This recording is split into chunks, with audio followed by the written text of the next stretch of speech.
parlat molt de la memòria republicana, però també hem parlat de la memòria llibertària. No sé si saps que l'alcaldessa té al seu despatx una fotografia de la Federica Montseny, no? Sí, ho sé.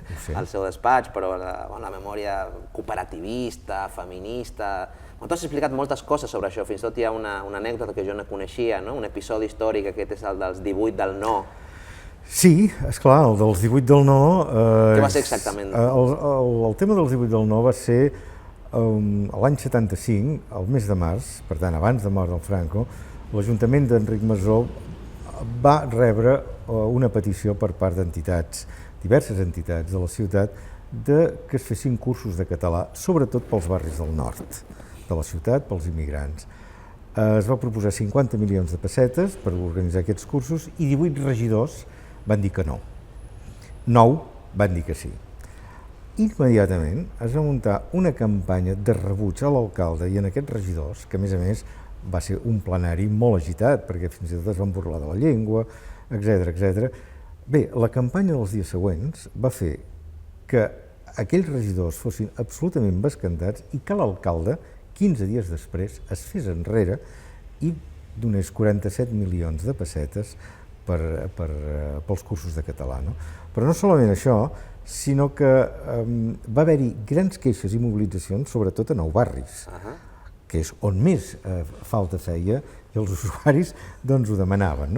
Realment va ser una gran mobilització que s'hauria de commemorar. Què va passar amb aquests 18 regidors? Van tenir vida política després? Aquests 18 regidors van seguir tenint vida política fins que va morir el Franco, i un d'ells, concretament, en Pere Llorenç Lorente, que havia començat sent de les Joventuts Llibertàries, després va ser del Movimiento, després va ser el cap dels botiguers de Barcelona, doncs va entrar en les primeres eleccions municipals, va formar part de les llistes de Convergència Democràtica. Després se'n van adonar i el van treure, però d'entrada va estar en aquelles llistes i a més té la medalla al mèrit olímpic que se li va concedir el 1992. Mèrit olímpic. Sí, jo crec que aquestes coses s'haurien de revisar, perquè realment la campanya en contra dels 18 del no al català va deixar molta memòria a la ciutat, va ser realment molt sentida i molt important. És més, la Trinca va fer una meravellosa cançó que es deia 18 jutges. 18 jutges.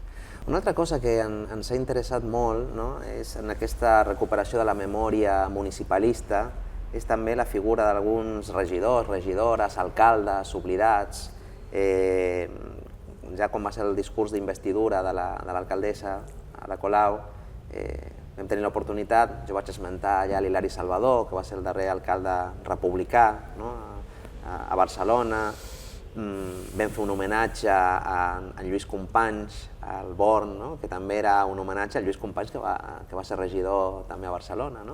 I també vam esmentar una figura que és la del Carles Pi Sunyer, que és una figura sobre la que tu has treballat molt, una figura molt sovint oblidada. Per què? Per què pot ser interessant recuperar la figura del Carles Pi Sunyer avui? En Carles Pi Sunyer és una figura que destaca dins del món cultural i polític català. No només va ser un gestor excel·lent de l'Ajuntament de Barcelona, sinó que va ser un dels grans intel·lectuals catalans. Jo crec que és de les persones de les que amb més profunditat pensa Catalunya i Barcelona als anys 20. Pi Sunyer té un llibre esplèndid, que és l'Aptitud econòmica de Catalunya, que parla de tot menys d'economia, malgrat el seu títol, però que fa una reflexió global sobre què és Catalunya, que serà la que després, si se'm permet dir, en farà un plagi en Jaume Vicenç Vives, en el seu Notícia de Catalunya. Home, és que la qüestió no és recuperar Pi Sunyer, sinó la pregunta és com és que Pi Sunyer ha estat una persona no exactament oblidada, perquè té carrers, té coses, però sí poc navegada, poc treballada. La resposta jo no la tinc, però el cert és que, com a mínim, a nivell municipal, jo crec que hauria de tenir una restauració notable, hauria d'estar al centre dels símbols municipals. És el gran primer alcalde democràtic, escollit amb eleccions verament democràtiques de la Segona República, que després serà conseller de Cultura, que també tindrà el seu paper ministerial a la Segona República Espanyola i que a l'exili va tenir un paper esplèndid.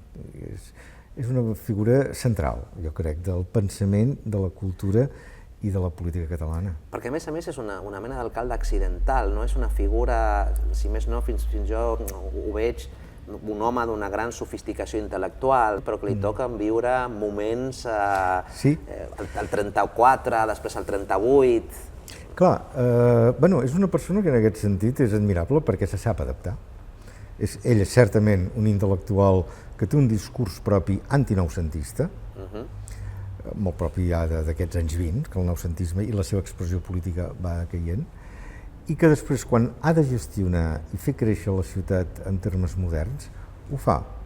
Quan ha d'expressar lleialtats polítiques, en el cas del 6 d'octubre del 34, amb el qual ell no hi està d'acord i manté una seriosa discrepància amb companys, ell, per lleialtat, està al costat del seu president. I, a més, ell es farà càrrec de la reconstrucció del seu partit, no? I, a més, és ell el que farà el Front Popular, el Front d'Esquerres a Catalunya, sense posar límits a que l'esquerra, els comunistes, hi participin, per exemple, no? És un home que després, doncs, quan serà conseller de Cultura, farà els possibles perquè la cultura arribi als soldats catalans.